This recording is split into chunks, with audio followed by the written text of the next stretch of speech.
Good morning, class. My name is Jacob Walters, and today we are getting into video discussion board number 5. So, the Americana History and Life Database provided some very good sources for my topic, which will center on the history of using conventional forces to fight counterinsurgencies.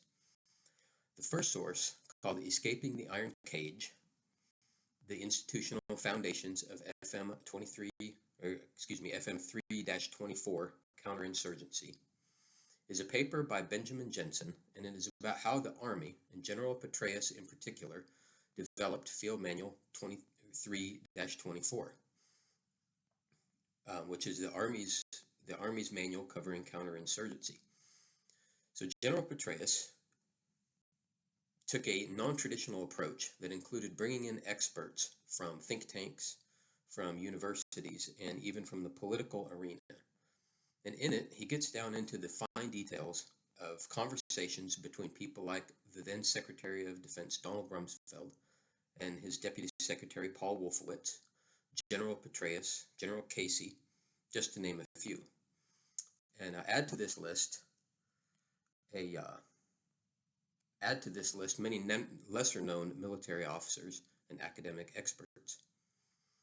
As the process of developing counterinsurgency doctrine continued, a Harvard scholar named Sarah Sewell began to hold workshops at the Carr Institute to examine the conflict in Iraq and its effect on national security.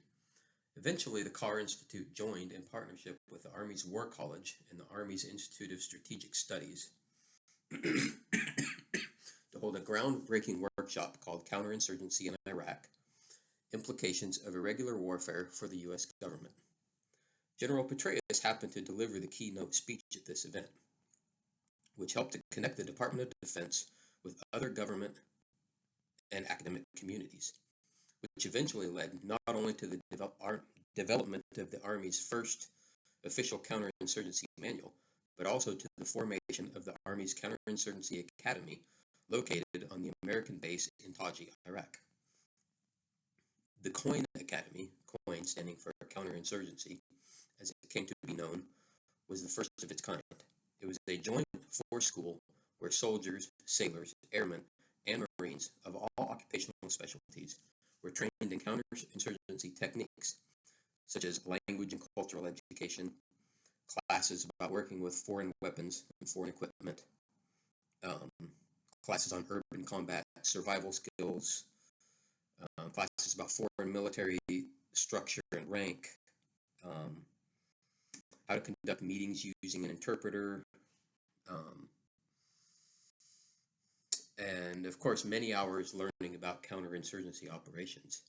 And most of these classes about counterinsurgency operations centered around lessons learned by Army Special Forces, the British Army, and other organizations that have significant amounts of experience in that area. The formation of the COIN Academy, while not the main subject of this particular paper, is the part that interests me. The reason for this is because the COIN Academy was designed to take conventional forces like artillerymen, radio operators, medics, and personnel clerks and turn them into counterinsurgency specialists. I personally attended the COIN Academy in 2007 as an artillery forward observer assigned to an advisor team known as a MITT, M-I-T-T, which stood for Military Transition Team. The military transition teams, hold on, I'm losing my train of thought here. The military transition teams in 2007, were taken entirely from the conventional Army.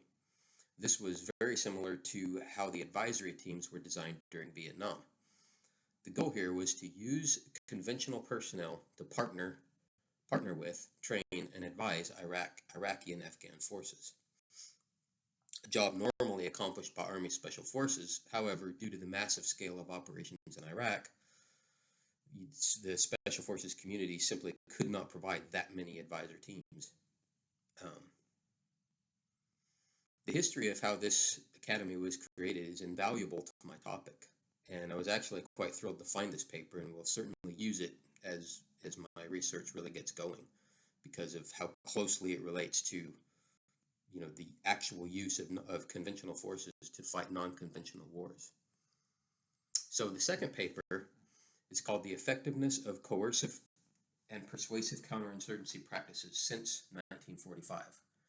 It is not directly related to my topic, but it does provide some background, and the thesis is interesting. It is written by by David Pampanella, and what Pampanella does is compare coercive versus the persuasive approach to battling insurgents, and the history of this throughout, going back and looking at British and American operations in the past. He pays special attention to the British experience in Malaya and the U.S. experience in Vietnam. So the coercive approach is where military force is applied to both insurgents and civilians, and to the civilian population that supports them. The idea is to make the cost of supporting or participating in insurgency too high, to make the population fear the consequences of supporting the insurgency. The persuasive approach, on the other hand, relies on winning the hearts and minds of the population, thus making them want to cooperate with counterinsurgency forces. In the end, Pampanella comes to the conclusion that history suggests that there have not been any situations where a pure form of either method has worked, but that it is more realistic to expect the best results from some kind of a combination of coercion and persuasion. Now, this does not resonate well with modern Western society because we're, very averse to doing things that harm the civilian population, and rightly so. So, American concepts of counterinsurgency will most likely continue to model those that are, those that we have published in, the FM3-24 that I mentioned earlier, where these strategies in the current Army doctrine for counterinsurgency are developed around persuasion, and they focus on winning hearts and minds while at the same time targeting insurgents with as many forms of force, both political and kinetic as they can bring to bear. But so in the end, ultimately, both of these papers support my thesis, one much more than the other. But of course, the article by Pampanella does provide some valuable background that I'm sure I'll be able to find some uses for. So anyway, I hope you guys found this interesting, and I can't wait to see what you all have decided upon for your video discussion board this week. Take care.